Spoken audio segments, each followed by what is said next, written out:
Police अधीक्षक योगेश कुमार गुप्ता यांनी जिल्ह्यातील वाहन चोरीच्या गुन्ह्यांना प्रतिबंध करण्यासाठी विशेष पथक नेमून दुचाकी चोरट्यांचा शोध घेण्याच्या सूचना जिल्ह्यातील प्रभारी अधिकाऱ्यांना दिल्यात। या अनुषंगानं तपास करताना आज रेकॉर्डवरील दुचाकी चोरटा चोरीची मोटरसायकल विक्री करण्यासाठी हेरले गावात आला असता त्याला अटक करण्यात आली आहे। संग्राम शिवाजी गायकवाड असं त्याचं नाव असून पोलिसांनी त्याच्याकडून 17 लाख रुपये किमतीच्या जुना राजवाडा पोलीस ठाण्याच्या हद्दीतील 8, भुदरगड पोलीस ठाण्याच्या हद्दीतील 4, कोडोली पोलीस ठाण्याच्या हद्दीतील 2 आणि शाहूपुरी पोलीस ठाण्याच्या हद्दीतील 3 अशा एकूण 34 चोरीच्या मोटरसायकली जप्त केल्यात। चोरीच्या दुचाकी खरेदी करणाऱ्या चौघांना देखील यात आरोपी करण्यात आले, अशी माहिती पोलीस अधीक्षक योगेश कुमार गुप्ता यांनी दिली आहे। आज LCB कोल्हापूरची टीमकडून एक चांगली डिटेक्शन झालेली आहे।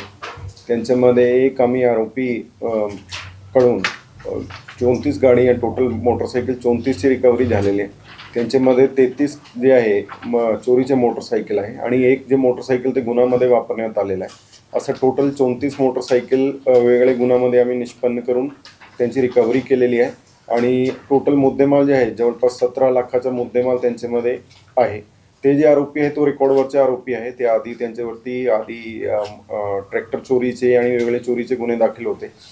त्यांच्या वेगळे टेक्निकल पद्धतीने आणि गोपनीय पद्धतीने माहिती काढून आरोपी निष्पन्न करण्यात आलेला आहे आणि त्यांच्याकडून आतापर्यंत 34 मोटरसायकलची रिकव्हरी झाली। या रिकव्हरीमध्ये वेगळे रिसिव्हर सुद्धा LCBची टीमने निष्पन्न केलेले आहे आणि आतापर्यंत 4 रिसिव्हर ज्यांनी मोटरसायकल विकून घेतलेले आहे त्यांना सुद्धा आम्ही गुन्ह्यामध्ये आरोपी करणार आहे आणि पुढची तपास त्या अनुषंगाने चालू आहे। स्थानिक गुन्हे शाखेचे पोलीस निरीक्षक सुशांत चव्हाण यांच्या मार्गदर्शनाखाली सहाय्यक निरीक्षक सागर वाघ, पोलीस उपनिरीक्षक शेष मोरे, अंमलदार सुरेश पाटील, रुपेश माने, रामचंद्र कोळी, नवनाथ कदम, विनोद कांबळे, संजय पडवळ, अरविंद पाटील, अनिल जाधव, राजेंद्र वरंडेकर यांनी या कारवाईत सहभाग घेतलाय।